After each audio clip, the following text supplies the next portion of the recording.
자, 저 어마어마한 멕시코 땅을 빼앗은 미국의 군사력 과연 어느 정도일까 궁금한데요. 시대 상승 파악할 겸해 무기를 좀 알아보겠습니다. 아, 이때는 아무래도 우리 이세환 기자님께서 오래간만에 옛날 생각나. 이세환의 무기고를 열어보지. 일단은 먼저 소개해드릴 게 머스켓총이에요. 제가 머스켓총부터 한번 보여드리겠습니다. 야, 현실 고증. 이게 보통 머스켓총이죠. 아, 이거 가지고 오신 거예요? 아니, 빌려왔어요. 사장님께서 저희 역전다방 팬이시래요. 그래서 이거를 공짜로 빌려주셨어요. 네. 이 머스켓총은 인류 역사상 거의 300년 가까이 보병의 주력소총으로 쓰였던, 그러니까 인류 역사상 가장 오랜 동안 주력소총으로 쓰였던 총이에요. 근데 이게 장전하는 방식이 아시겠지만 굉장히 까다롭습니다. 일단은 이런 형태의 그냥 구슬이죠. 요거를 넣어야 되는데 넣기 전에 일단 화약을 먼저 좀 넣어야 돼요. 화약을 적당량 넣고 얘를 그냥 넣는 게 아니라, 그러니까 예를 들어서 그냥 넣으면 만약에 아래에 있는 사람을 쏘려고 하면 우르르 떨어지지. 그렇죠. 그러니까 여기에다가 가죽이나 종이를 싸서 넣었어야 돼요. 아, 꽉 맞으라고. 그 다음에 뭘로? 요 꽂을 때를 빼서. 영화에서 보면 막 그냥 끝까지 넣어요. 막 저기서 막 그 곰 달려오고 막 인디언 달라오고 있는데 막 이러고. 그다음에 이게 굉장히 잊어버리기 쉬웠어요. 그래서 다시 꼭 껴놔야 돼요. 규정이. 그다음에 이제 두 번째는 뭐냐면 이게 요거 이제 브릿지라는 부분인데, 일단은 해머를 하프 코킹을 해요. 절반 정도. 그다음에 이 닫혀 있는 화약 접시를 열어서 여기에다가 이 화약 접시에다가 일정량의 화약을 또 넣어야 됩니다. 그 약봉지 같은 데에다가 화약 넣고 이렇게 붓는 게 이렇게 거기. 이렇게 하죠. 그다음에 이 화약이 날아가지 않게 덮고. 접시를 닫아야죠. 그럼 이제 안 날아가는 거예요. 뭐 일부에서는 비 와도 괜찮다고 그러는데 거짓말이에요. 거짓말이에요? 비 오면 불발률이 70%가 넘어요. 그렇죠. 그다음에 이렇게 되면 드디어 이 화약이 여기까지 되면 그때서야 비로소 해머를 완전히 풀코킹하는 거예요. 그럼 이제 사격 준비가 끝난 겁니다. 이 머스켓 총을 쏠 때 불문율이 있어요. 뭐냐면 적의 눈동자가 보일 때까지 쏘지 말아요. 가까이 와요. 굉장히 가까워야 돼요. 그다음에 조준은 어디다 하냐? 보통 우리가 몸통에 조준할 것 같잖아요. 아닙니다. 무릎을 향해서 조준해요. 왜? 이게 들리거든. 굉장히 들려요. 그러니까 빵 하면서 올라가니까 총알이 나갈 때쯤이면 총구가 그렇기 올라가. 때문에 적의 무릎을 향해서 조준을 하라. 그래서 발사를 하는 겁니다. 그럼 이게 이 해머가 닫혀 있는 접시를 때리면서 이 접시가 열려요. 열려. 자, 보세요. 이렇게 열리죠. 이렇게 하면서 격발이 되는 거예요. 그러면 또 반 열고 화약 그렇지. 넣고 앞에 네. 쑤셔놓고 맞습니다. 그렇게 돼서 이 당시에 플린트락 머스켓은 1분에 2발을 쏠 수 있었어요. 평균적인 군대가. 훈련이 굉장히 잘 돼 있는 영국군은 3발까지 쏠 수 있었습니다. 근데 사실 이것도 굉장히 진보된 총이었어요. 그 앞에 200년에 비해서. 그 앞에 200년은 우리가 임진왜란 때 쓰던 화승총이었습니다. 심지에 불 붙이는 네, 거. 계속 심지를 들고 있어야죠. 불을 계속 붙여놓은 상태에서 탁 쏘면 그때 팡 하는 그런 거기에서 상당히 발전한 총이에요. 그래서 이 총이 한 300년을 거의 버틸 수 있었죠. 문제는 이게 활강식입니다. 활강. 활강식이면 안에 강선이 없는 거죠. 더군다나 이 총알이 구슬 형태니까 공기역학적으로 굉장히 안 좋아요. 그렇기 때문에 총구에서 나가는 위력은 셌는데 공기 저항을 받는 그 순간부터 위력이 급격히 떨어져요. 그 이게 그 야구에서 무회전 공 던지면 변화가 심하게 일어난다고 하잖아요. 맞습니다. 그거 같은 거예요? 네, 너클볼 같은. 일부러 변화 심하게 던지려고 무회전 공을 던지는데 쟤는 무회전이군요. 그렇죠. 그렇기 때문에 당시에 유효 사거리가 50m 이내였고요. 최대 사거리는 90m 정도 되는. 그러니까 원래 뭐한 2, 300m 날아갈 수 있어요. 충분히. 뭐 어떻게 잘만 쏘면 한 700m도 날아가는데 사람한테 살상을 시키려면 90m 이내. 제대로 맞추려면 50m 이내. 그래서 옛날에 이런 플린트락 머스켓을 쏠 때 가장 중요한 게 뭐냐면 여러 명이 모여서 한 곳에 집중 사격하는 게. 그래서 옛날에 이랬잖아요. 정말 바보같이 싸우잖아요. 코앞에 보일 때까지 서로 걸어가서 앞으로 걸어가. 얘네 한 번 쏘고 쟤네 한 번 쏘고 턴 방식으로 쏴요. 그 중에서 제일 불쌍한 애가 북치는 친구였어. 얘는 총도 못 쏘는데 이 치면서 앞으로 가. 따라라라 이러면서 막 앞으로 가. 그럼 북치는 사람들이 보통 어린애잖아요. 네. 왜 어린애인 줄 아세요? 총 덜 맞으라고? 이게 굉장한 공포예요, 사실. 허준 씨 생각해 보세요. 허준 씨 총 들고 가는데 허준 씨가 맨 앞열이라고 생각해요. 너무 무섭지. 엄청 무섭잖아요. 근데 일부러 고수를 아이가 해요. 이게 뭐냐면 야, 애도 가는데 애도 가는데 너도 못 가 이거예요. 그래서 애를 시켰다고 고수를. 자, 그렇다면 이제 서로 이제 막 턴 방식으로 싸우다가 한쪽이 못 견디잖아요. 네. 한쪽이 못 견디면 그때는 도망가요. 그럼 그때는 뭐예요? 속hen용 나이프를 꼽고 그때부터 백병전. 돌격하는. 사실 저런 총을 쏠 때 명중률이 안 좋다고 했잖아요. 그러니까 전술적인 목표는 사실 사람을 죽이는 것보다는 오히려 대형을 무너뜨리는 게 가장 중요한 겁니다. 그래서 대형이 무너지면 그때 이제 백병전을 시작하는 쪽이 유리하게 되는 그렇죠. 거죠. 대형이 무너지면 백병전을 시작함과 동시에 그 무너진 대형 속으로 우리 편 기병이 들어가요. 남북전쟁 초기까지 그랬죠. 쉽게 말해서 나폴레옹 전쟁까지 이런 식으로 싸웠어요. 근데 영화 패트리어트인가 멜 깁슨 주연한 거 보면 네. 숨어서 영국군한테 막 쏘고 스컬미시. 거 네. 강선 들어가 있고 막 그렇잖아요. 강선은 안 들어가 있죠. 당시에 강선총도 있었어요. 그래요? 근데 왜 소수가 있었어요. 왜 안 써 이거? 근데 강선총은 훨씬 장전하기가 힘들었어요. 그때도 이렇게 넣었어요? 네, 네. 어쩔 수 없죠. 안 들어가죠. 예, 훨씬 힘들었었고 또 하나 강선총이 비쌌습니다. 훨씬. 관리도 힘들고. 그럼 만약에 죄송합니다 궁금한 게 많아서 진짜 용맹해 양쪽 부대가 진짜 용맹해서 5m 앞에서도 대열이 안 흐트러져. 그럼 그러면 어떡해요? 수적 우위가 이기는 겁니다. 더 횡대로 펼쳐져 있는 쪽이 더 화력을 집중할 수 있잖아요. 그럼 끝까지 계속 이렇게 쏴요? 그렇죠. 그쪽이 이기는 거죠. 화력이 우세하죠. 그래서 옛날 군인들이 알록달록한 원색의 옷을 입은 이유가 네. 원색을 입으면 숫자가 많아 보이잖아요. 그래서 전술이 중요한 게 이렇게 대형끼리 가지만 결국 대형 중에 가장 약한 거는 측방입니다, 사실. 그래서 수적 우위가 중요한 게 더 펼칠 수 있으면 상대방은 이걸 더 공격할 수 있고 그래서 대형이 중요한 게 뭔가 전술에서 이쪽을 내가 강화를 해야 되겠다. 그러면 상대방의 측방을 더 공격할 수 있잖아요. 그러니까 지휘관들 입장에서는 어떻게 대형을 배치할 건가가 이제 고민스러운 거고 그게 사실 전술인 거죠. 그래서 처음에는 2열, 3열로 섰어요. 그러니까 앞열이 쏘고 그 다음 열 쏘고 그 다음 열 쏘고 이렇게 했는데 방금 심 교수님께서 굉장히 좋은 말씀 해주셨죠. 어차피 더 넓게 퍼져서 대각선 쪽으로 안쪽으로 사격하는 게 굉장히 중요했어요. 선형 전술, 예. 라이너 택틱. 예. 예. 근데 이게 굉장히 중요했었어요. 자, 근데 기술이 발달하니까 이런 그 플랜트락보다 훨씬 더 좋은 소총이 나오기 시작했어요. 그렇죠. 생각을 한 거예요. 똑같은 총인데 얼마나 더 멀리 쏠 수 있을까? 이게 고민이었거든요. 그러니까 방금 말씀하신 활강보다는 안에 나사 강선을 파자. 모든 물체는 날아가는 물체는 회전을 걸면 탄도가 안정성이 생깁니다. 네. 짜이로고 배웠잖아요. 그렇죠. 회전 관성을 주니까. 예. 그 다음에 이제 중요한 게 뭐냐면 이 납탄이 압력을 받으면 팽창해요. 팽창하면서 총신한테 꽉 물리면서 강선을 따라 돈다고요. 자, 근데 처음에는 이거보다는 뭘 했냐면 조금 더 간단한 방법을 썼습니다. 이 볼에다가 허리띠 같이 벨트를 했어요. 저거 보십니까? 벨트. 안에 강선을 저렇게 팠죠. 그 다음에 요 탄 안에다가 벨트를 이렇게 해놨어요. 띠를 두른 것 같죠. 요렇게 벨트를 한 총탄을 넣으니까 옛날 머스켓은 90m 날아가던 게 270m까지 유효사거리가 나와요. 오. 근데 이거보다 더 진보된 총이 뭐냐면은 미니에탄을 쓰는 퍼커션 타입이었어요. 자, 이제부터 설명드릴게요. 이거예요. 원래 이런 볼은 공기역학적으로 안 좋잖아요. 미니에탄 한번 보시죠. 지금 거랑 비슷하죠. 오 이제. 비슷하네. 앞이 원추형이에요. 이런 공기역적으로 훨씬 유리하죠. 뚫고 나갈 것 같아. 예. 그 다음에 뒤에도 이게 광선이 있으니까 이것도 뒤가 팽창하게 돼 있거든요. 그래서 강선으로 돌아가요. 제가 이렇게 쏙 파여져 있어갖고 네. 이게 팽창하게 좋게 만들어져 네. 있죠. 그럼 강선이 깎은 게 아니라 튀어나와 있어요? 안쪽으로 깎아요. 깎아요? 예. 근데 팽창하면서 그 강선에 꽉 막 물리게 돼 있어요. 아, 그러니까 평평한데 팽창하니까 이 홈으로 밀려 들어가요? 그렇죠. 맞습니다. 그 정도로 팽창해요? 네. 네. 자, 이렇게 되니까 베테탄 하나는 보통 3배였잖아요. 일반 머스켓에. 얘는 4배가 나와요. 우와. 더 멀리 나가는 거죠. 우와. 자, 근데 일단은 얘도 어쩔 수 없이 전장식이었어요. 밀어넣어야 여기다 화약 넣고 하고 요 꽂을 대로 또 밀어 넣어야 돼요. 자, 근데 이게 지금 미니에탄을 쓰는 엔필드 퍼커션 타입 총이에요. 네. 문제는 앞에 총탄 넣는 것까지는 똑같아요. 그 다음에 브릿지 부분인데 여기서 혁신이 일어나. 오. 왜냐하면 보통 뭐 화약 막 이렇게 열고 해야 되잖아요. 네. 접시 열고. 그게 아니고 해머를 당기고요. 이제부터 뭐가 나오냐면은 뇌관, 즉 퍼커션이라는 게 나와요. 그래서 이 뇌관을 그냥 여기다 끼우기만 합니다. 끼우기만 하고 그러면 사격 준비가 끝나요. 그래서 시간이 엄청 빠져. 당기면 바로 사격이 되는 거죠. 시간이 엄청 단축되네요. 네. 쉽게 말해서 아까 플린트락이 1분에 2발, 많이는 3발이었잖아요. 네. 이건 웬만큼 병사가 훈련받으면 1분에 5발까지. 이야. 이런 두 총이 어디서 마주쳤느냐?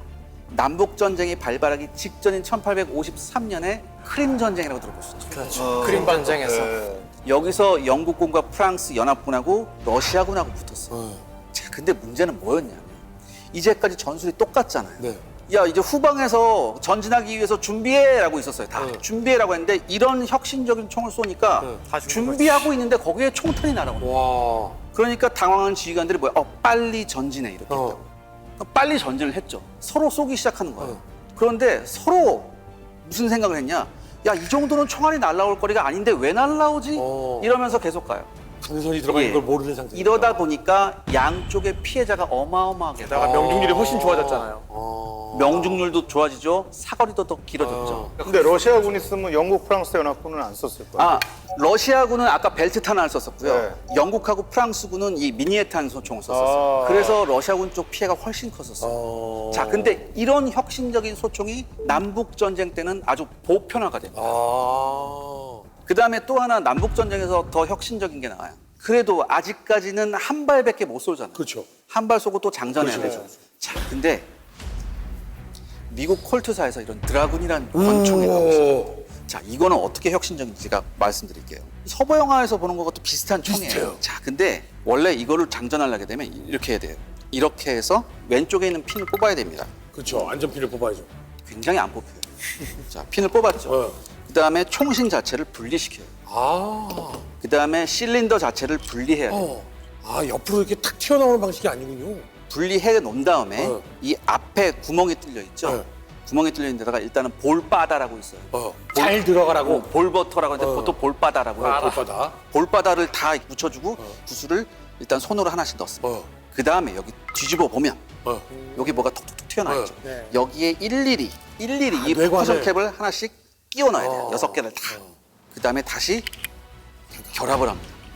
자, 이렇게 하면 쏘면 될 것 같죠? 아니에요. 그러면 요 앞에 있는 총알을 손으로 넣었잖아요. 근데 얘가 안쪽 깊숙하게 안 들어가 들어가 있었어. 그렇기 때문에 앞에 이게 뭐냐면 이게 로더예요. 아. 로더를 돌리면서 밀어. 하나씩 돌리면서 그걸 다 다시 해야 돼요.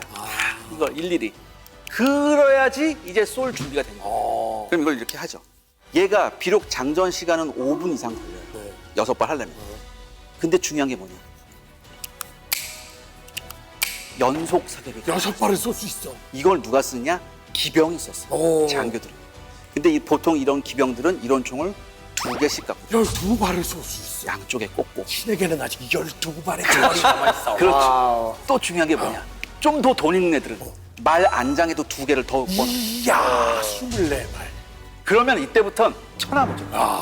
무슨 일이 있었냐? 이런 권총으로 무장한 기병대 80명하고 그냥 검만으로 무장한 120명의 기병이 붙었어요. 80명한테 작살이 났어요. 그러겠네. 그러니까 이게 또 하나의 남북전쟁에서 굉장히 혁신적인 무기가 되죠. 이런 무기를 갖고 있는 기병한테 보병들도 기습을 당하게 되면 처참히 무너졌어요. 이거 아무리 빨리 한 발을 장전한다고 해도 이동안 몇 발을 쏠 수 있는데. 네. 그러니까 이 남북전쟁에서 전술이 덜 발달된 상태에서 이런 혁신적인 무기가 보병과 기병의 손에 쥐어지게 됩니다. 그 다음에 제가 2019년에 미국에 가서 이 남북전쟁 시대 이 권총을 직접 쏴볼 기회가 있었어요. 이 총을? 네. 야, 어땠어요, 느낌이? 화면을 한번 보시죠. 자, 이제 쏴볼게요.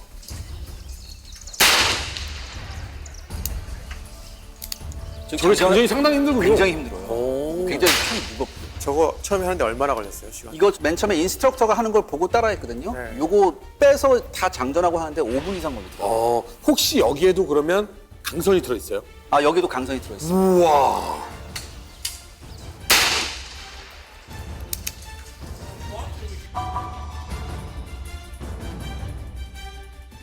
보통 제가 이게 관역이 한 10m 정도 떨어져 있었는데 조금만 훈련이 되면 이 6발을 10m 안에 다 넣을 수 있을 정도였어요. 그러면 기마병들이 탈 때는 사실은 옆으로 돌격해 들어가서 보면서 쏘는 거니까. 왜냐하면 그때 카발리들은 거의 이거 몸처럼 사용하던 사람이에요.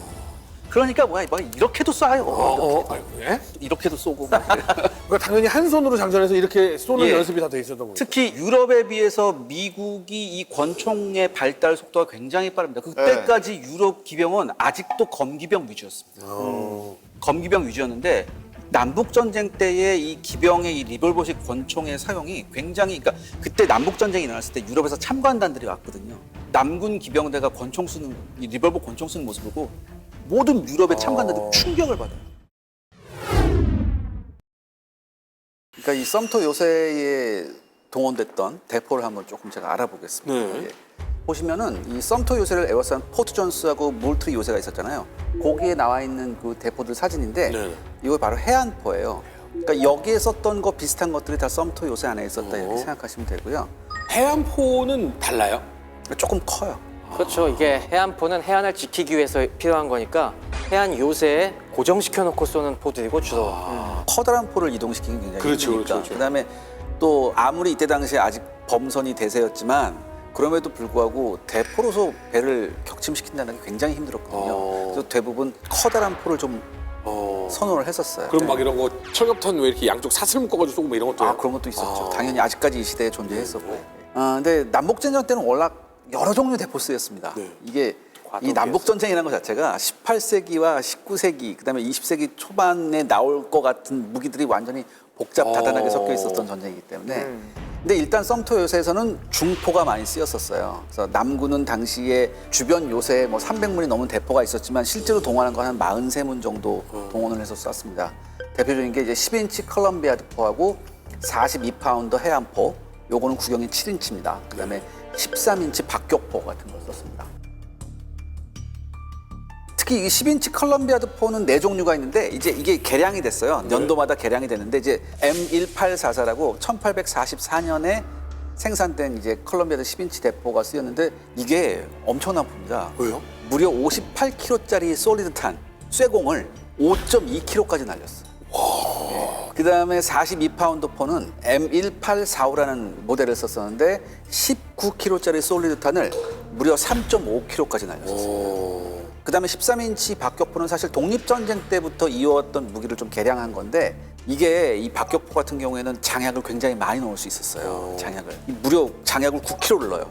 그렇다면 이제 쉘탄이라고 해서 이제 위에서 터지는 탄이 있었거든요. 코폭탄 같은 거. 네, 포탄 종류가 이 당시에 크게 쓰인 것이 예전에는 포환이라고 했죠. 그냥 네. 쇠공을 쏘는 건데 이 당시부터 이른바 쉘이죠, 쉘. 이거는 포탄 안에다가 이제 화약을 충진시킨 네. 장렬탄을 갖다가 쉘이라고 하는데 이때부터는 이런 쉘 포탄이 점점 많이 쓰기 시작했죠.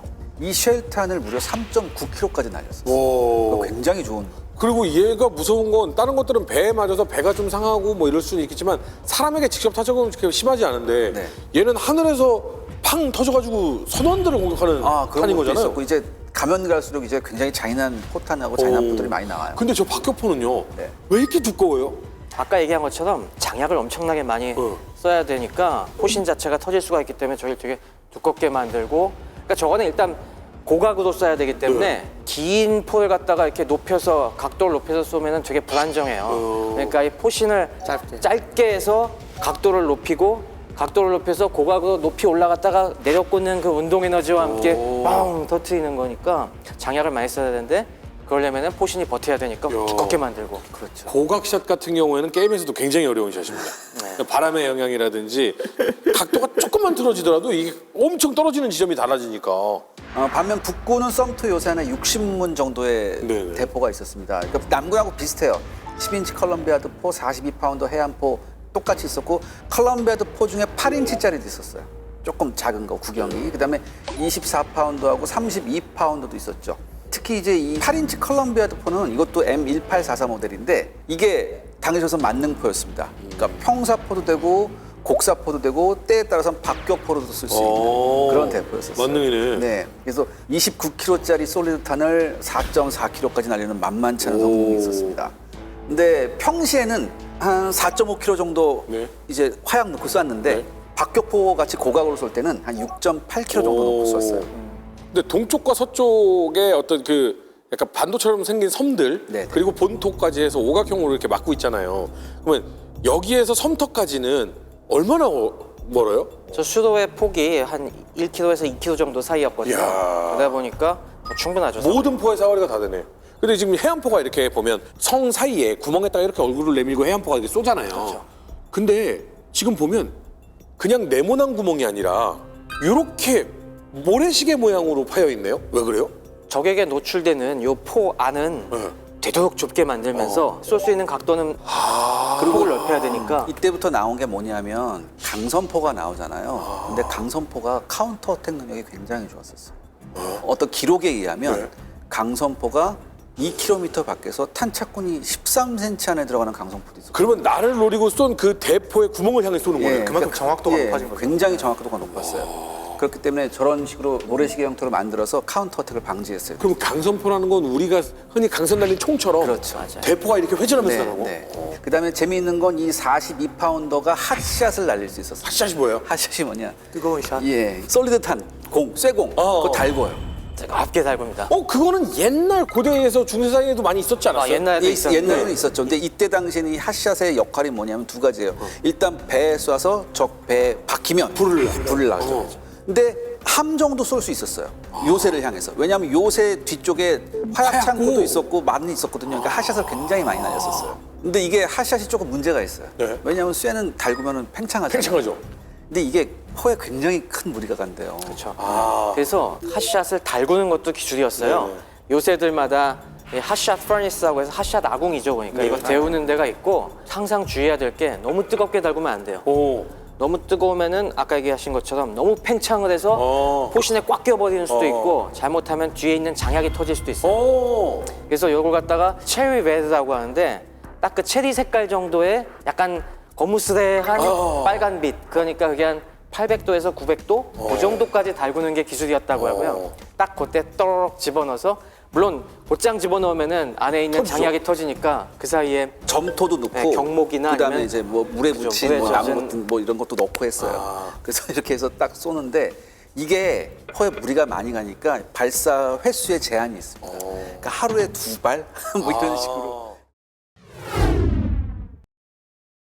당시 남북전쟁 당시 대포의 수준을 한번 우리가 봐야 되는데 나폴레옹 시대 때부터 19세기 후반 남북전쟁까지 야전 포병의 역할은 오늘날 포병하고는 굉장히 달라요. 오늘날은 뭐 좌표만 불러주면 그냥 쏠 수 있잖아요. 근데 당신은 그게 아니에요. 당신은 무조건 눈으로 보고 가시선 안에서 쏴야 돼요. 그러니까 좌표 불러주고 그런 건 소용이 없는 거고 눈에 보이지 않는 곳을 쏜다고 하더라도 이 포가 제대로 떨어지는지 알아야 될 거 아니에요. 확인을 못 하죠. 그럼 이게 관측병이 전방에 가서 이거 보고서 후방에 알려줄 방법이 없어요. 그렇기 때문에 가시선 밖에는 잘 안 쐈어요. 다 눈에서 보이는 쪽만 쐈는데 포탄 얘기부터 한번 해볼게요. 어떤 포탄을 썼나. 1820년대에 이미 장렬탄이 나왔지만 그래도 이 남북전쟁 때까지도 굉장히 인기 있는 포탄은 여전히 솔리드탄이라는 둥근 공에서 쏘는 그런 포탄이었어요. 쇳덩어리 공이에요. 우리 영화에서 많이 봤는데 이때는 이제 강선포도 있었고 활강포도 있었거든요. 근데 같은 솔리드 탄이라도 이런 볼링공 같은 둥근 탄은 활강포에서 썼고 강선포에서는 원추형의 그런 솔리드 탄을 쐈어요. 총알처럼 생긴 거. 그런데 우리가 얼핏 생각하기엔 강선포가 훨씬 위력이 세니까 이 강선포에서 쏘는 솔리드 탄이 훨씬 더 위력적이지 않을까 보병들한테. 근데 오히려 활강포에서 쏘는 탄이 훨씬 더 위력적이었어요. 보병들한테. 왜 그러냐? 강선포에서 쏘는 이 솔리드 탄은 원추형이라고 했잖아요. 그러니까 탁 쏘니까 박혀버리는 거예요. 땅에 딱 박혀요. 더 이상 2차 피해를 안 내요. 그런데 이 볼링공 같은 이 솔리드 탄은 굴러가. 그렇죠. 볼링공 같이 굴러가면서 2차, 3차 피해를 일으킬 수 있었거든요. 그렇기 때문에 밀집한 적 대형한테 쏠 때는 오히려 이 활강포에서 쏘는 이 볼링공 같은 솔리드 탄이 훨씬 인기가 있었어요. 그 다음에 이제 적 보병들이 가까이 왔을 때 또 쏘는 게 또 따로 있거든요. 이게 산탄 같은 거. 그레이프탄이라고 보통 했었는데. 포도탄. 요거를 이제 많이 썼어요. 그 다음에 캐니스터탄이라고 해서 대량의 산탄을 이제 깡통에 넣어서 요걸 하늘 위로, 머리 위로 쏴요. 그럼 머리 위에서 팍 퍼지는 거예요. 이런 것도 굉장히 잔인한 탄이었죠. 이런 것도 많이 쐈었고. 그 다음에 이때 이제 장렬탄, 쉽게 말해서 고폭탄도 있었어요. 이제 쉘이라고 했던 건데 근거리에선 이게 그나마 먹혔는데 조금만 거리가 떨어지면 효과가 확 반감합니다. 왜냐하면 요 안에 이제 시한신관인데 이제 시한신관이 요즘 것 같은 게 아니라 도화선을 이렇게 꽈가지고 안에다 그 시한상을 그러니까 날아가는 동안 심지가 계속 타들어가다가 떨어지고 나서 빵 이렇게 근데 떨어지는. 이게 부정확했어요. 당시에. 그래서 굉장히 숙련되고 감각 있는 포병이 요걸 적이 저만큼 있으면 이렇게 이런 경우가 많았었어요. 그 수류탄을 만약에 던진다면 이런 거네요. 안전벨 뽑고 손탁 놓은 다음에 하나, 둘. 이런 느낌인 거네. 그런 느낌이랑 비슷했었어요. 쉽지 않네요. 진짜 무섭겠다. 그 다음에 이제 그럼 그 당시에 가장 많이 썼던 대포가 뭐냐? 가장 많이 썼던 게 M1857 나폴레옹 12파운드포였습니다. 나폴레옹의 이름. 예, 예. 이름이 나폴레옹이 나폴레옹이었어요. 네. 이게 사실 당시 남북전쟁 때 가장 많은 사상자를 낸 그런 대포예요.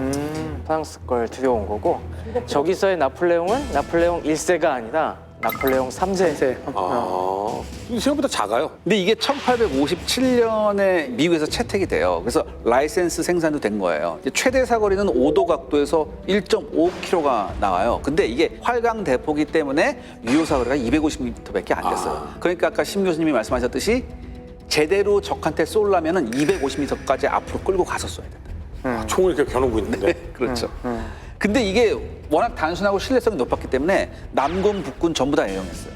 예. 특히 남군이 이걸 좋아했어요. 왜냐하면 남군은 기술과 생산 능력이 북군에서 비해 좀 부족했거든요. 이게 생산 방식이 굉장히 간단하니까 이걸 굉장히 많이 애용했었어요. 단 구리가 부족하니까 철을 많이 섞어서 썼었어요. 그래서 생산했었죠.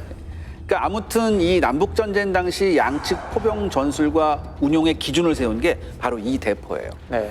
그다음에 이제 강선포 얘기를 조금 해야 되는데 사실 남북 전쟁이 벌어지기 전에는 이 강선포에 대해서 별로 관심이 없었어요. 미군 자체가. 네. 근데 모든 게 그래요. 전쟁이 터지고 나면 신무기를 찾거든요. 더 좋은 게 뭐지? 이런 과정에서 강선포가 굉장히 주목을 받습니다. 사거리가 기니까요. 그렇죠. 예. 그래서 가장 남북 전쟁 당시에 보편적인 강선포가 뭐냐면은 이 패럿 10파운드 강선포예요.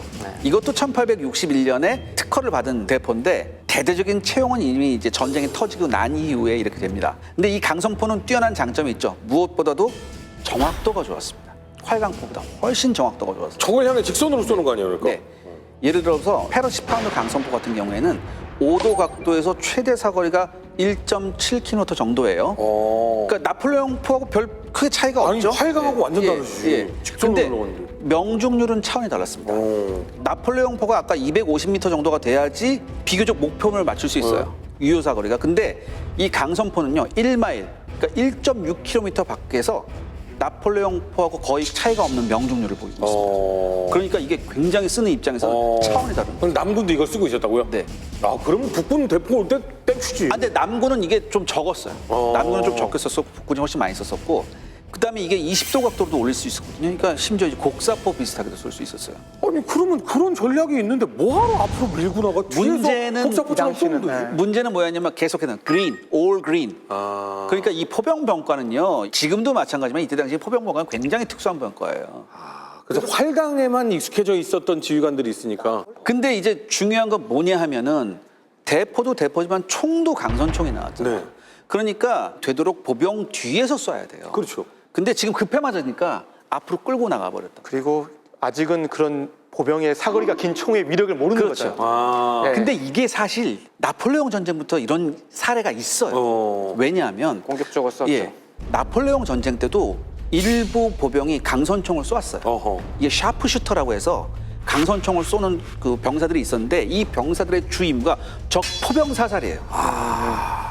이게 있었단 말이에요. 근데 이걸 모르고 급해 맞으니까 이걸 앞에 내보냈다가 적 강선총의 샤프슈터 스나이퍼들한테 맞는 거예요. 더군다나 이 남북 전쟁 때부터 뭐가 나오냐면은 조준 망원경이 나옵니다.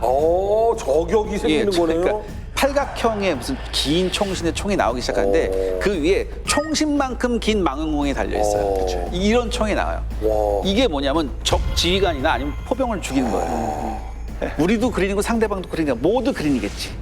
근데 그 그린 중에 1%만 레드가 섞여 있어도 현장에서 큰 참사가 일어나요. 바로 그런 경우예요. 게다가 이제 북군 입장에서는 마지막 경험이 1847년 멕시코 전쟁이잖아요. 네. 이렇게 포대 압수해가지고 효과를 엄청나게 많이 봤거든요. 멕시코군 상대로 해서. 화력만 쐬면 되니까. 그렇죠. 앞으로 가서 상대방 소총 사거리 밖에서 우리는 포 팍팍 쏘겠다. 얼마나 좋아요. 그러니까 더군다나 그 당시 멕시코군의 전술은 그렇죠. 예전에 스페인군이나 아니면 네. 오스트리아군 그런 전술이었거든요. 근데 지금 앞으로 북군이 밀고 나갔더니 흉흉 하면서 쓰러져 나가기 시작한 네, 이제 거죠. 고립시켜버리는 거죠. 이 전혈압 얘기를 제가 말씀드릴게요. 네네. 그러니까 옛날 서구의 해군은 보면은 이제 고대 이래로 근세 때까지 갤리선을 썼어요. 노를 줘가지고 네. 이런 돛 타고 놀아가지고 갤리선을 썼는데 이때 싸우는 형태가 뭐냐면 뱃머리를 상대편 쪽으로 향하게 하는 거예요. 포를 쏘면서 가서 일단은 적 배를 들이받고 난 다음에 병사들이 건너가서 백변정사하는 거예요. 이게 5세기가 되니까 뭐냐면은 배에 함포가 실리게 됩니다. 문제는 그때 함포들을 자유자재로 움직일 수 없었거든요. 그래서 가장 좋은 방법이 뭐냐면 배 옆쪽으로다가 이렇게 함포를 쭉 배치할 수 있었죠. 그래서 이런 배들이 나왔어요. 그러니까 옛날같이 뱃머리를 적쪽으로 향하게 되면은 함포를 쏠 수가 없죠. 그렇죠. 그러니까 어떻게 돼요? 적을 만나면 배를 돌려야 돼. 그래서 열을 길게 서야 된단 말이에요. 이때부터 이제 전열함이라는 게 나오는 건데 이게 영어로는 ship of the line, 즉 줄 서는 배라는 뜻이에요. 오브 더 라인. 전열함의 이제 조상이 누구냐면 갤레온선이라고 있어요. 이게 갤레온인데 이게 원래 갤레온은 예전부터 great ship, 가지고 위용함이라고 불렸었어요. 이게. 근데 이 갤레온은 제가 방금 말씀드렸잖아요. 위용함이라고. 그러니까 이 근세까지의 전쟁에서 중요한 게 뭐냐면 일단은 시각적으로 엄청난 효과를 줘요. 위용이 그러니까 있어야 갤레온이 딱 나왔을 때 어떻게 되냐면 일단 포수가 100문이에요. 3층까지 해서 100문 딱 하고 그다음에 뱃머리에도 뭐 어마어마한 조각상 막 유니콘 뭐 이렇게 앞발 들고 있고 맞아. 박쥐 날고 뭐 용카 이러고 있어. 그래. 선수상은 그거잖아요. 그 나중에 그 바다에서 노래 불러가지고 선원들 빠뜨리는 거 막아주라고 그래서 기원하는 그 모양으로. 그러니까 이런 걸 처음에 갖고 나왔어요. 그래서 이렇게 막 싸웠는데 하다 보니까 이게 돈이 너무 많이 든 거예요. 왜냐하면 가다 보면 우리가 위용을 더 과시해야 된다 해서 더 아름답고 웅장한 조각상을 뱃머리에 놓잖아요. 그렇죠.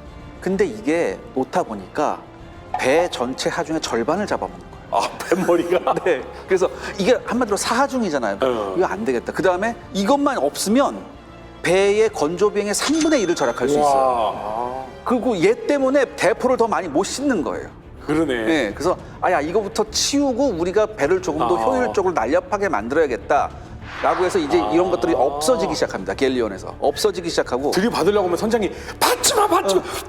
그러니까 얼마짜린데 그러는 거예요, 이게. 그래서 이게 다 없어져 버려요. 다 없어지고 나서 2층 갑판에 약 한 70문 전후로 해서 이제 대포를 싣는 그런 함선들이 점차 표준으로 자리를 잡습니다. 그래서 이게 1650년대부터 해서 1850년까지 한 200년 기간 동안 대충 이런 배들이 자리를 잡으면서 이게 전열함의 기본이 되죠. 전 세계를 이 배들이 휩쓸고 다닌 거잖아요, 그러니까. 그렇죠. 지금 표를 제가 하나 보여드릴게요. 전열함의 기준이 뭐냐면 대충 대포의 수였어요. 얼마만큼 대포를 탑재하고 있냐.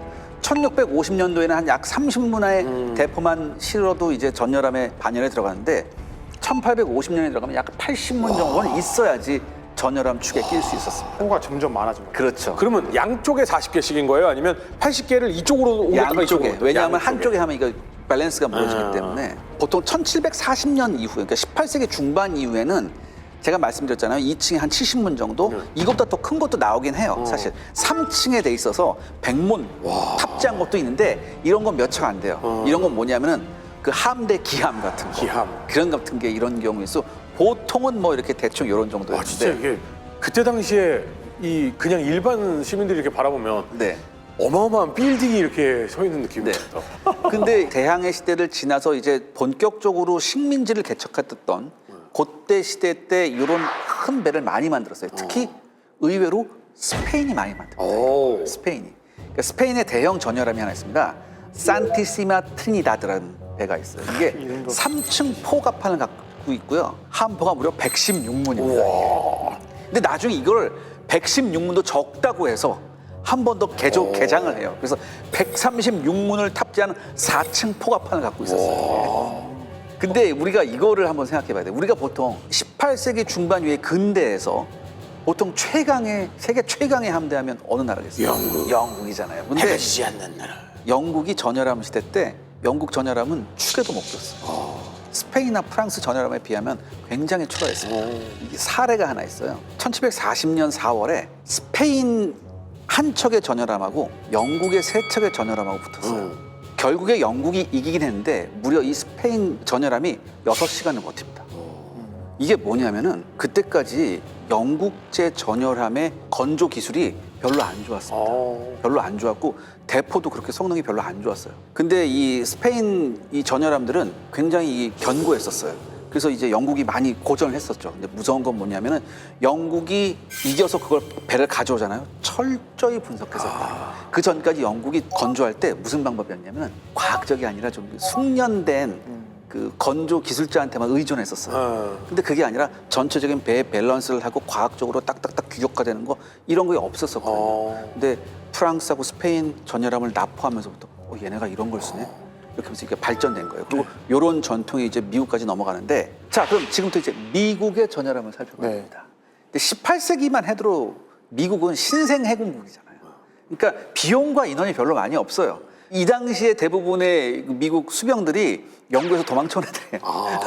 뭐 잘못해가지고. 예, 뭐 잘못해서 도망쳐오던가 거기가 너무 선상 생활이 힘든데 저기 가면 좀 월급도 맞다. 돈 많이 주고 좀 그런 데더라. 그리고 저기 가면 내가 뭐 한 자리 할 수 있... 그래서 많이 넘어와요.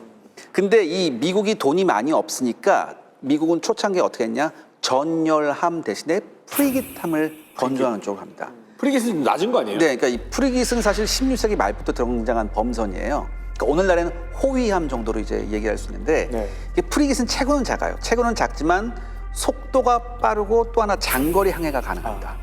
그 다음에 수심이 얕은 곳에서도 비교적 운용이 원활해요. 네.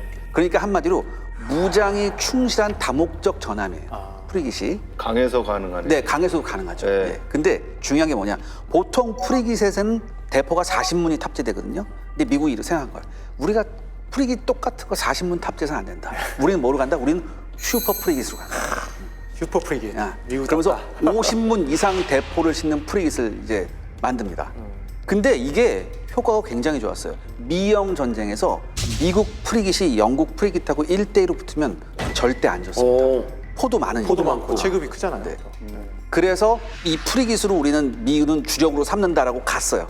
근데 사실 전열함이 완전히 없었던 건 아니에요, 미국이. 네. 없었던 건 아니에요. 가장 유명한 게 32파운드 포 90문을 탑재한 인디펜서급 4척도 있었고 그다음에 32파운드 포 120문을 적재한 펜실베니아급도 있었어요. 근데 요건 이제 한 척만 만들고 나머지는 만들지 못했었고 120문이면 엄청나네요.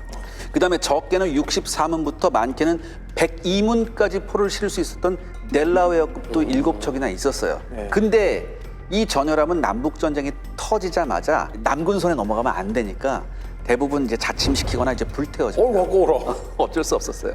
그다음에 이제 3척의 델라웨어급 전열함은 이 남북 전쟁 기간 동안 어떻게 하냐면 이게 리시빙십이라고 해가지고 보통 이제 보급함으로 써요. 전투에는 참가를 못하고 왜 증기선하고 붙으면 안 돼. 그러니까. 근데 제가 이거 이해가 안 가는 게 아니 분명 미시시피를 거꾸로 거슬러 오르는 증기선이 있다고 했는데 프리깃함만 있다는 게 좀 말이 안 되는 거 아니에요? 증기선의 혁신이 프리깃 자체에도 변화를 일으킵니다. 프리깃에 증기가 이제는 프리깃에 새로 건조하는 프리깃에는 증기관을 탑재하기 시작합니다.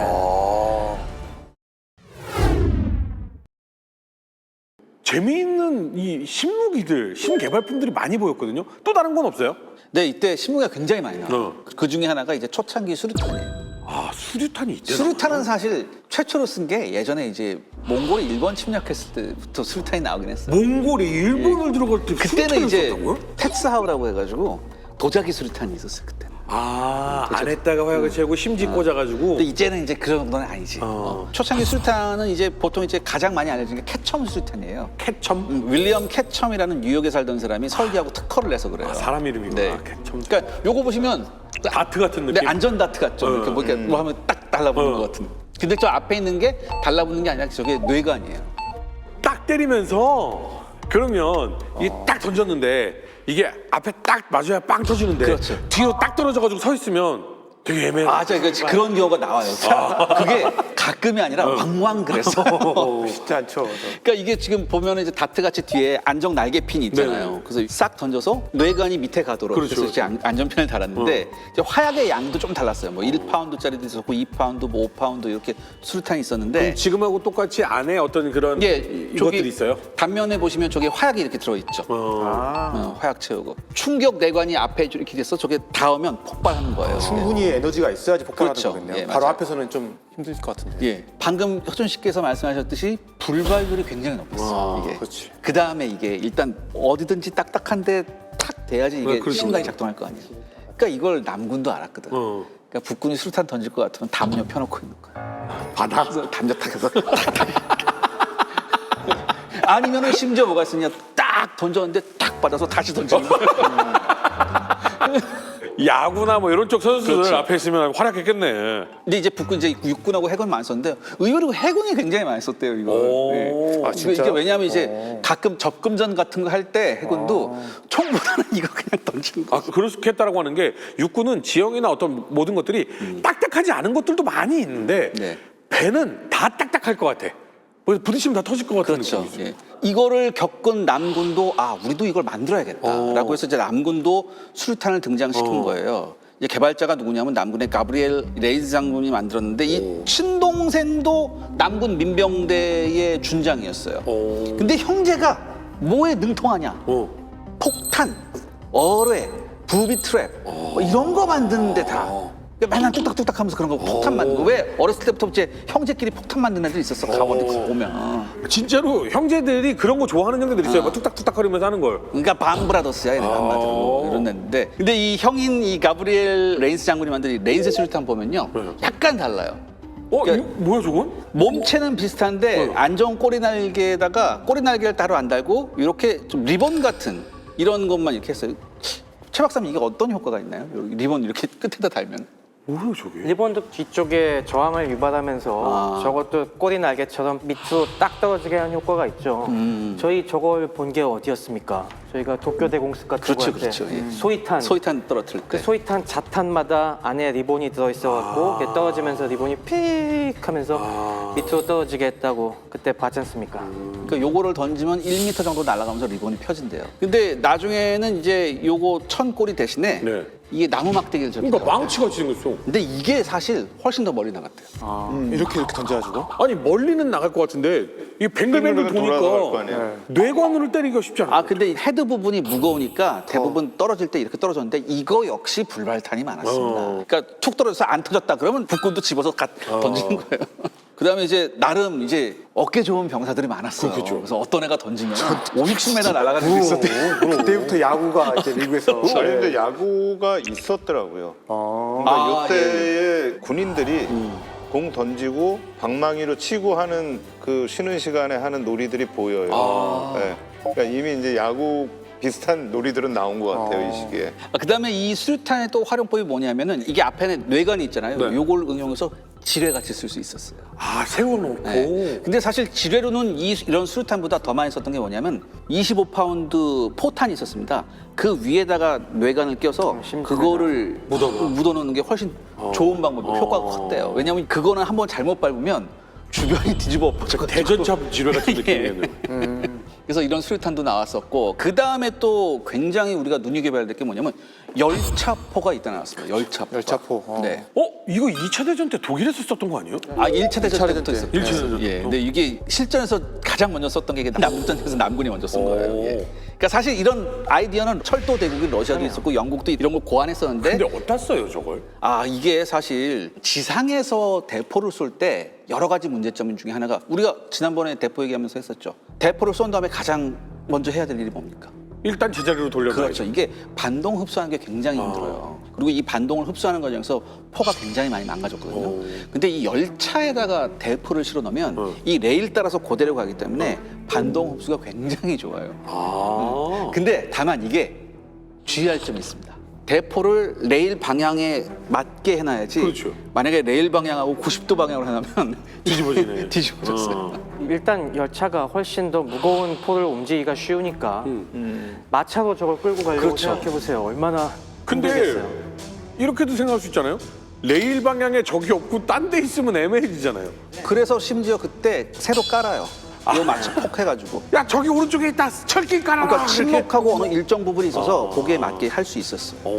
실제로 나중에도 열차포 보면은 중단 지점에 이렇게 둥그렇게 레일을 깔아요. 그래서 이게 어디로든 쏠 수 포 있게. 자체를 돌리기가 어려우니까 열차를 움직여서 재밌다. 네, 방향을 바꿉니다. 그러니까 보통 이제 여기에 쓰는 것처럼 박격포도 실었었고 저 큰 대포는 32파운드 포였습니다. 우와. 해안 방어에서 썼던 커다란 포도 여기다 써서 하면 어느 정도 옮길 수도 있었고 쉽게 옮길 수도 있었고 반동지어도 괜찮았고 뭐 박격포 많이 쓴 게 박격포는 반동이 좀 밑으로 가해지기 네. 때문에 많이 안 밀려나잖아요. 레일에 놨다가 수평으로 쏘는 거면 확 밀리면 또 그것도 사고 날 수가 있기 때문에 그래서 박격포는 이렇게 좀 박격포가 방향을 돌아가면서 제일 쏠 수 있었어요. 그러겠네요.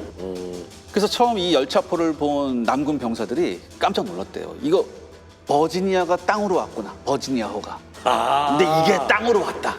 막 이러면서. 크기가 커서 그런 거죠, 대포. 그러니까 대포가 일단 그럴듯한 게 실려 있습니다. 아니 그리고 앞에 보면 철갑선처럼 뭔가 방어가 딱 돼 있으니까 우리는 맞아도 괜찮고 니네는 맞으면 큰일 나 이런 느낌이 좀 있네요. 그렇지. 네. 예. 그러니까 이게 1862년 6월에 이 반도 캠페인에서 반도 작전에서 포병전 대결에서 첫 선을 보였어요. 이게. 그리고 리치먼드로 진격하는 걸 막기 위해서 리치먼드하고 요코강을 따라서 놓인 남부 철도 라인에 이 열차포가 배치돼서 나름 활약을 했습니다. 당시 북군 기병대에서 혁신적인 소총이 이제 보급이 돼요. 그게 스펜스 연발 소총인데 사실 제가 스펜스 연발 소총을 구하려고 했는데 못 구했어요. 국내는 없어요. 대신 그 스펜스 연발 소총하고 아주 굉장히 비슷한 샤프스 소총을 구했기 때문에 그걸 가지고 한번 설명을 드려보겠는데요. 이게 샤프스 소총인데 뭐 작동 방식이 스펜서 소총하고 비슷하니까 이게 스펜서 소총이다라고 생각을 해주세요. 중요한 건 뭐냐면 당시 남북 전쟁에서 대부분 소총이 어떤 방식이었죠? 전장식이었죠. 아 그렇죠. 전장식이 아직은 주로 여기다가 이루고 뭐 있었죠. 넣고 막 이랬잖아요. 근데 이건 그렇지 않았습니다. 개머리판 뒤쪽에 클립을 열고요. 이 안쪽에 4발 혹은 7발까지 들어가는 클립이 있었어요. 이걸 앞에 밀어 넣었습니다. 그럼 이 개머리판 안쪽에 총알이 쭉 타고 올라가요? 예, 쭉 차고 올라가는 거예요. 약간 샷건 느낌의 장전 방식이네요. 그렇죠. 쉽게 말하면 그렇습니다. 그다음에 중요한 건 장전 방식인데 총구 장전 방식이 아니고 이 뒤에 가는 이 탄환은 탄피식 탄환이었어요. 그렇기 때문에 이 탄피식 탄환이 장전할 때 어떻게 하냐면 이게 레버 액션이거든요. 이거예요? 그렇죠. 이렇게 해서 장전을 합니다. 터미네이터 방식? 자, 근데 중요한 건 터미네이터 방식은 그냥 레버 한 다음에 바로 쏘면 되잖아요. 그렇진 않았어요. 장전하고 나서 해머를 코킹해줘요. 하지만 전장식 소총에 비해서는 발사 속도가 월등히 빨랐죠. 도적이죠. 예, 더군다나 이게 라이플이기 때문에 나가는 그 사거리도 길었어요. 굉장히 길었거든요. 자, 이런 식으로 싸움을 하게 되는데 여기서 중요한 게 있습니다. 보통 우리가 이런 스펜서 소총을 사용해서 이건 뭐 쟤네가 뭐 한 발 쏠 때 몇 발씩 쏠 수 있으니까 당연히 유리하지 이렇게만 생각하는데 이거 이상이 있었습니다. 뭐요? 뭐냐면 전장식 소총은요. 소총을 장전할 때 총구에다가 화약 넣고 이렇게 해야 되잖아요. 반드시 서서 해야 돼요. 장전을 서서 높이가 해요. 있으니까. 그쵸? 서서 해야 돼요. 근데 탄피식 소총을 쐈을 땐 서 있을 필요가 없죠. 숨어서. 엄폐물 뒤에서 사격을 할 수 있는 겁니다. 자, 이렇게 되니까 남군 입장에서는 한 발을 사격하고 난 다음에 재장전을 하기 위해서는 일어서야 되는데 그때 쏴버리구나. 그 틈을 노리는 겁니다. 기가 막혀. 탄피를 사용하는 이런 새로운 총이 나오면서 이제까지 전장식 소총을 쓰던 그런 많은 병사들이 위기에 빠지게 됩니다. 진압작전에서도 무기가 상당히 많은 무기가 사용이 됐겠어요. 그러니까 당시 시위대가 이제 부유한 사람들, 그다음에 흑인들 이건 기본으로 공격을 했고, 근데 문제는 뭐냐면 이 시위대의 상당수가 무장을 하고 있었다는 거죠. 그렇죠. 그렇죠. 예. 권총이든 소총이든 라이플이든 사냥용이든 뭐든 무장을 하고 있었어요. 그러니까 이런 무장 시위대가 시내를 돌아다니면서 계속해서 시위를 하니까 기본적인 경찰력으로서는 대처하기 힘들겠죠. 그래서 이제 어쩔 수 없이 이제 신무기가 등장하게 되는데 더군다나 이런 게 있어요. 당시 신문사도 이 시위대의 공격 대상이었어요. 왜냐하면 대부분 사람들이 링컨의 정책을 신문을 통해서 보잖아요. 그러니까 무슨 생각이냐? 이 신문도 똑같이 얘네가 스피커다. 이런 생각을 했단 말이죠. 그래서 가장 유명한 2개의 신문사가 이제 공격당할 위치에 놓였었습니다. 이제 뉴욕 타임즈하고 뉴욕 트리뷴즈인데 이 뉴욕 타임즈의 소유주는요 링컨 대통령이랑 징병법의 같은 지지자였어요. 지지자였고 뉴욕 트리뷴 소유주는 노예 폐지론자였어요. 그러니까 당연히 친정부저가 아니냐 해서 많이 이제 공격을 했는데 근데 이상하게 뉴욕 타임즈는 별로 피해가 없고 뉴욕 트리뷴만 엄청나게 공격을 당합니다. 이유는 뭐냐? 뉴욕 타임즈 건물하고 창문에는 그림에 보시는 저런 게 설치돼 있었습니다. 뉴욕타임즈 창문에 게틀링을 설치해놨다고? 이게 최초의 기관총의 초기 모델이라고 할 수 있는 게틀링건인데 이 총 만든 사람이 리차드 조던 게틀링이라고 해서 이 사람 이름을 딴 거예요. 근데 이 사람이 이제 의학을 공부했는데 의사로서는 별로 활동을 안 하고 남북전쟁 당시 이 사람이 여러 군데를 돌아다녔는데 굉장히 많은 그 양측의 그 시신을 봤대요. 그래서 이 사람이 무슨 생각을 했냐면 전쟁에 너무 많은 사람이 동원이 되니까 사람이 죽는 거다. 그러면 뭘 해야 되느냐? 굉장히 독특한 발상을 해요. 병사 한 명이 1000명의 역할을 할 수 있는 무기를 만들면 사람이 덜 죽지 않을까 이런 생각을 한 거죠. 병사가 덜 네. 쓰이면 네. 죽는 사람도 수가 줄을 것이다. 그러니까 진짜 독특하다. 네. 근데 이 사람이 또 손재주가 굉장히 좋았어요. 농기구도 스스로 만들어서 뭐 이렇게 여러 가지 개량하고 뭐 발명도 하고 이런 사람이었어요. 근데 내가 이 1000명분의 몫을 하는 무게를 만들어야지. 그래서 이걸 만들기 시작했습니다. 그래서 나온 게 게틀링건이고 이게 1862년쯤에 처음 특허가 나와서 계속 업그레이드를 했어요. 근데 기관총이잖아요. 기관총 굉장히 빨리 나가잖아요. 네. 이 최초의 기관총 얼마나 발사 속도가 빨랐을까요? 아, 숫자는 기억이 안 나는데 느낌은 이건 거였어요. 둥, 그쵸. 둥, 수동식. 이렇게 나갔으니까 초에 2방, 60초면 120발. 비슷합니다. 거의 비슷해요. 150발에서 200발 사이였어요. 예. 굉장히 많이 나왔네. 그다음에 이게 나중에 개량되면은 막 한 5, 600발씩 나가요. 이게 왜 총신이 6개냐면 이게 계속해서 한 총신에서 계속 나가면 이게 불나요. 뜨거워지기도 하고 총신을 바꿔주면서 이게 기계적으로 타닥타닥 하는 그런 시스템이었거든요. 그래서 총신이 여러 개가 달려 있었죠.